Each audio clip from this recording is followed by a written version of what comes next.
Good afternoon, my glorious and beautiful babes and babettes. I'm your resident active advocate, and hopefully this is my last day filming out of my bedroom.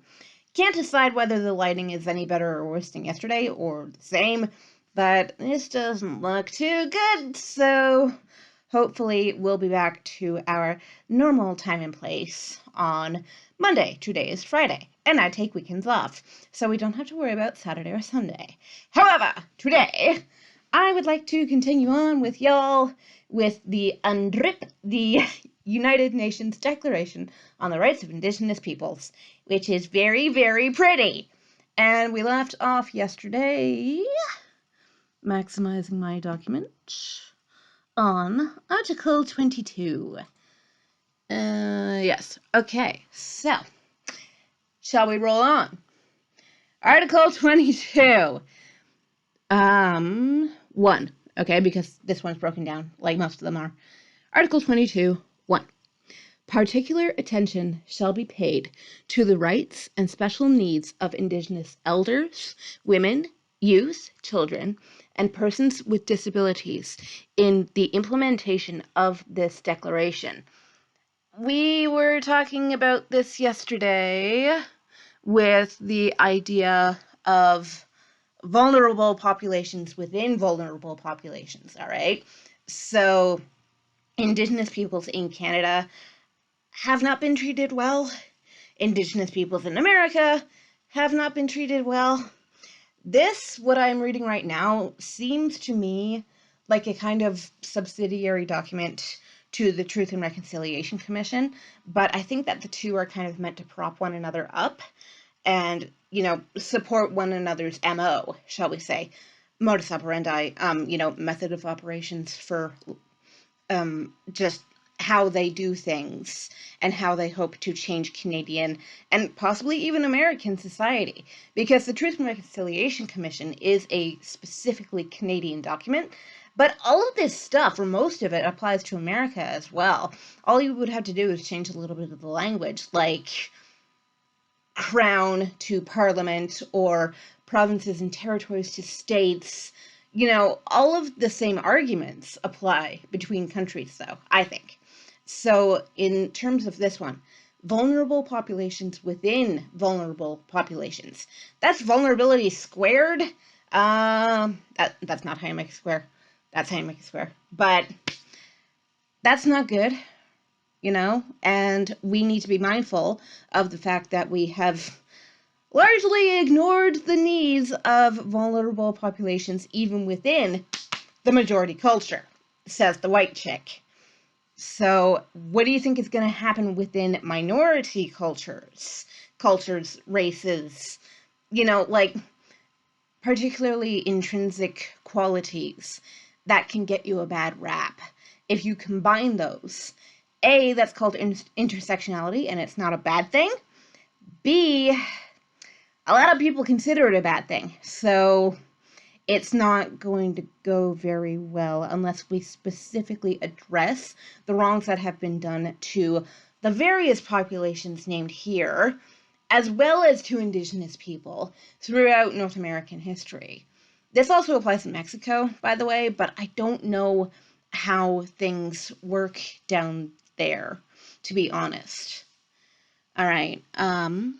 Number 2, states shall take measures in conjunction with Indigenous peoples to ensure that Indigenous women and children enjoy the full protection and guarantees against all forms of violence and discrimination.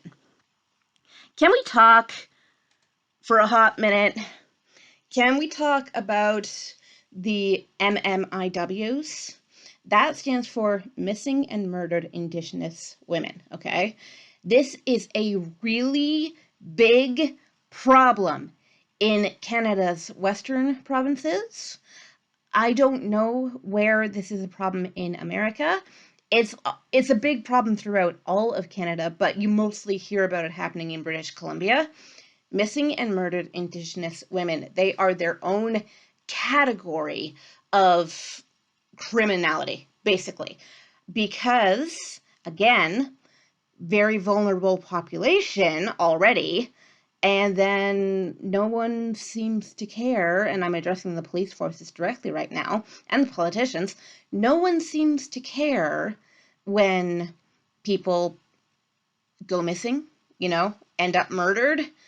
Like when you close these cases without having really looked, declare them cold cases without having really looked, and that's not a good look. A, you're not looking hard enough. B, it really makes you look bad because it doesn't seem like you care. Stop it, because you know that you would look twice as hard for a missing white woman. All right? Again, speaking from the perspective of a white woman. All right? I do recognize the fact that my skin tone gives me certain advantages that other people would not have.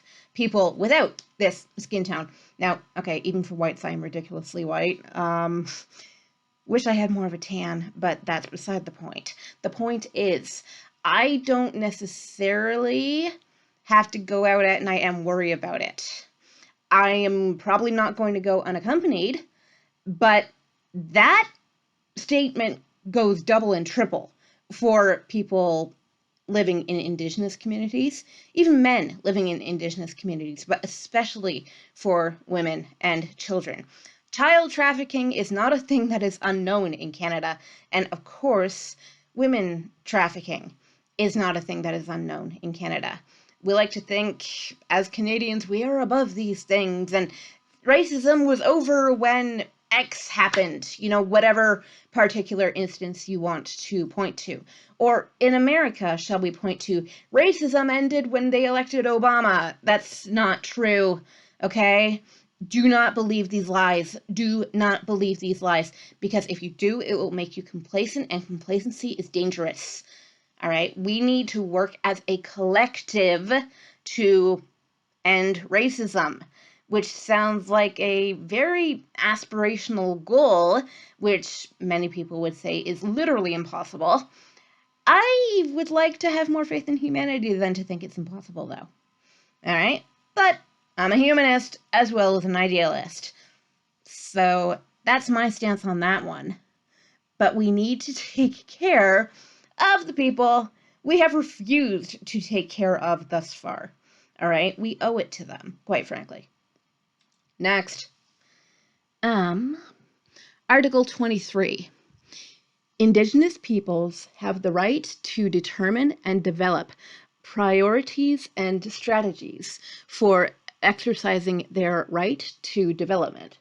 In particular, Indigenous peoples have the right to be actively involved in developing and determining health, housing, and other economic and social programs affecting them, and, as far as possible, to administer such programs through their own institutions.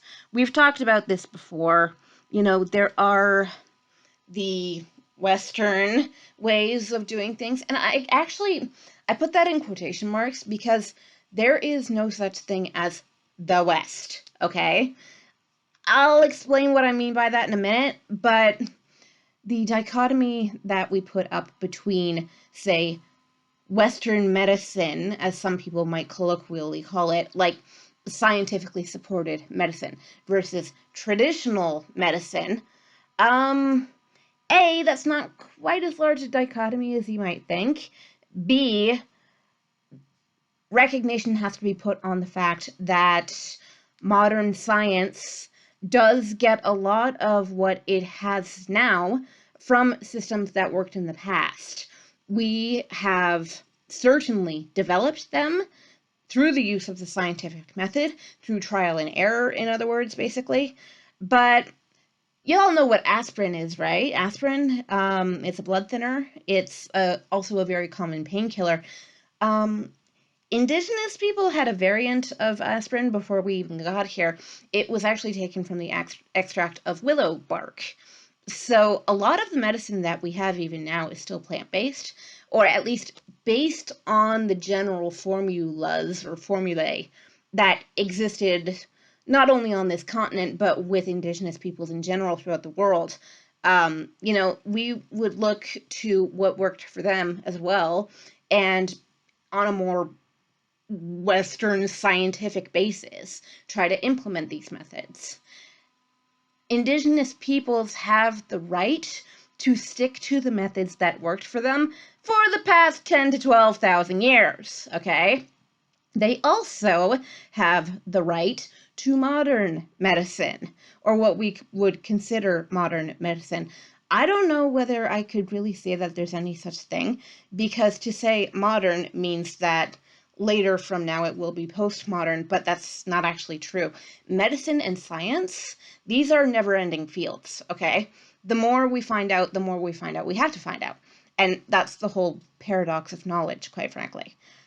The whole point, though, is that people who have gone by the traditional method for several thousand years and it's worked for them, they have the right to continue to do that without Western colonial influence. I want to explain later, not now, but I'll bring it up again, what I mean by Western not really being a thing, okay? But for now, we're going to continue. Maximize. Article 24, and this one is subsectioned. 1. Indigenous peoples have the right to their traditional medicines, and to maintain their health practices, including the conservation of their vital medicinal plants, animals, and minerals. Indigenous individuals also have the right to access, without any discrimination, to all social and health services. What did I literally just say? So I'm not even going to expound upon this one at all. I'm moving on.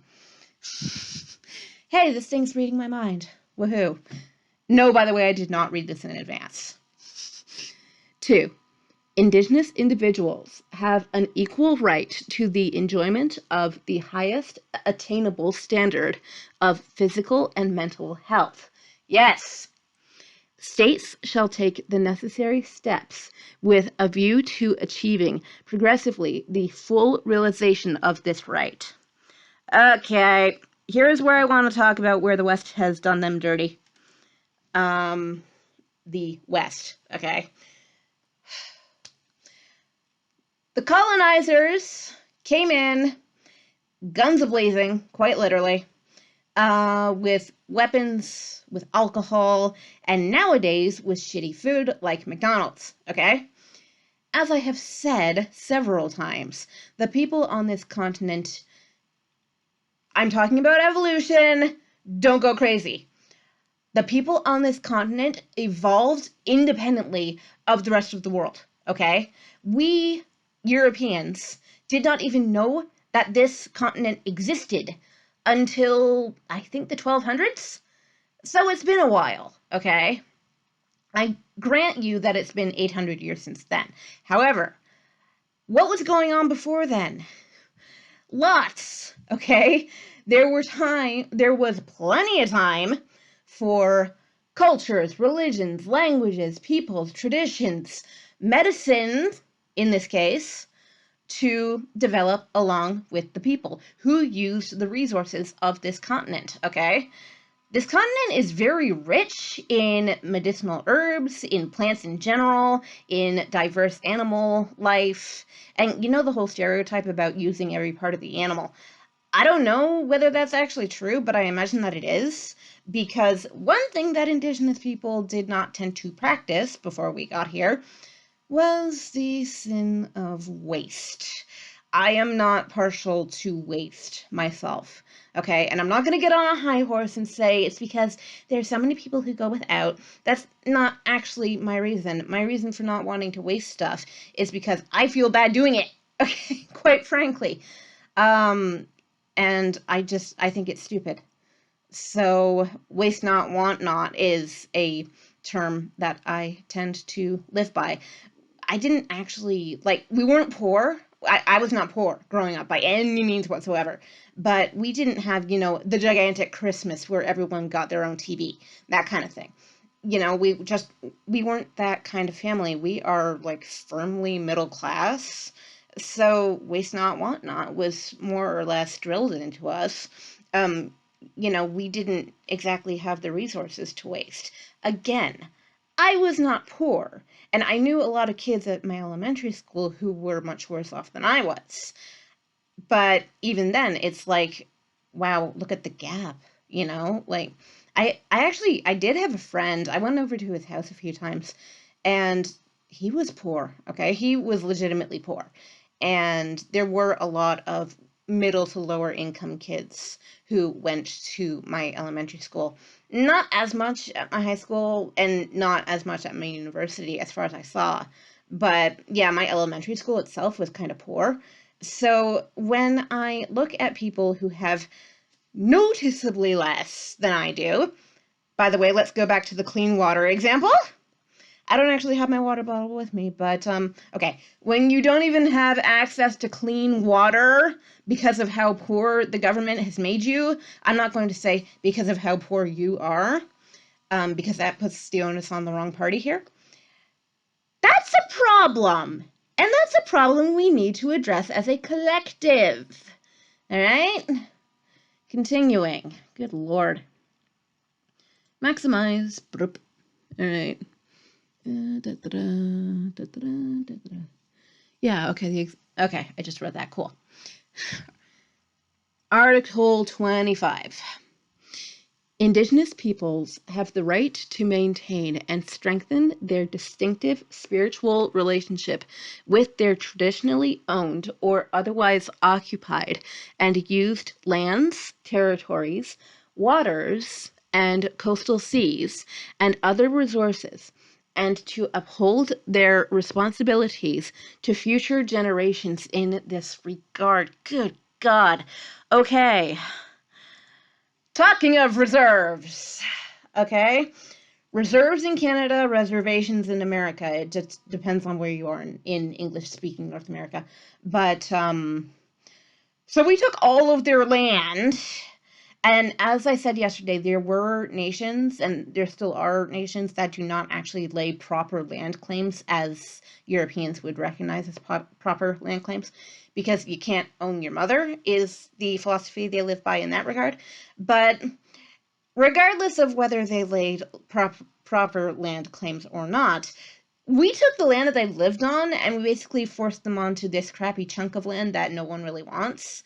And those turned into the reserves. There are rather large reserves around. I do believe Oneida Nation, which is reasonably close to where I live, has a population of about 5,000. So it's not huge by any means. By any means. That would be like a very, very small town, okay? But the people there are very poor. The people there have almost nothing to live on. They have very little opportunity to make money because the problem with the reserve system as well, by the way, is the reserves are incredibly poor, usually. The reserves are incredibly poor, but if Indigenous people work off reserve, they have to pay taxes to the American or Canadian government. At least to the Canadian. I don't know how this works in America. Let me know if you're American and you know how this works. But at least in Canada, if you work on the reserve, you don't have to pay income tax, okay? You don't have to pay federal tax, as far as I'm aware. If, however, you work off reserve, you do have to pay taxes. The problem here is that on the reserves, these nations are so impoverished by this point that there's not, as far as I am aware, that much in terms of opportunities for employment or engagement, okay? So what are you going to do? Stay home and not necessarily starve, but not live very well? Or are you going to move off of your traditional land in order to make a life for yourself? And that's more or less the catch-22. The land that many nations are forced to live on now not only is not necessarily even part of their ancestral land, because a lot of nations were forced into relocation as the colonizers pushed further west. And that happened in both Canada and America. Relocations, by the way, are still happening now. You don't hear about them as much, and I don't believe that they're as common. But the land areas on which Indigenous people have to live keep getting smaller and smaller and poorer and poorer. What are people going to do? Is the whole problem I have here. All right. The whole idea behind the Western ideology of capitalism. Capitalism is based on dearth, is based on deprivation. The less of a thing there is, the more that thing is coveted, okay? Which is why gold rushes and things like that were such a big deal back in the day. There was a big gold rush in the Yukon Territory, which is, okay, get the map of North America up. It is at the top left-hand corner of Canada, okay? It's our northwesternmost territory. There was a big gold rush in the Yukon. I know that there was a big gold rush. I believe it was in California. Yeah, the 49ers. You know, that was named after the year that the gold rush took place down in America. That was a really big deal because gold is like the standard for our money, at least in Canada and America, as far as I'm aware. But capitalism is based on deprivation. The less of a thing there is, the more that thing is coveted. And as the land on which Indigenous people were forced to live gets smaller and smaller and smaller and smaller, the more they're kind of forced to cling to their way of life, because their way of life is getting smaller too. So there's no robustness allowed here, because it's, as I say, being forced onto smaller and smaller portions. There's no robustness here. There's no expression necessarily of cultural pride, because the residential quote schools did that in pretty good. There's a resurgence happening right now in my lifetime, and I'm so happy about that, because my generation and a bit older and a bit younger, we're all learning about this stuff because yay, internet access, thank God. If you have internet access, by the way, you're doing better than about 90% of the rest of the globe. But, you know, I've heard the term Indigenous Renaissance being thrown around, and I'm like, yes, do it, do it, do it, do it, because I don't like the idea of oppressed peoples. I belong to what you would consider at least one minority group. I've got disabilities from head to toe, name a major organ, and I'll tell you what's wrong with mine. I'm also female, but that's not actually a minority. We're just treated like we are. So that's the thing. But when it comes to what you might think of as more intrinsic qualities even than that, when it comes to a person's race, which has historically been used both as a weapon and as a thing to make you ashamed of who you are, you know, when it comes to those sorts of intrinsic qualities, it's not good to say to a person, you are wrong and your way of life is wrong because you don't look like me. That's not okay. I don't support that. Nobody with a conscience should support that. If I can just say that boldly and out loud. No one with a conscience should support that kind of thinking. All right? And if you do, please examine your conscience. I know you have one, because everyone does. So that maybe we can try and work together on this. Okay?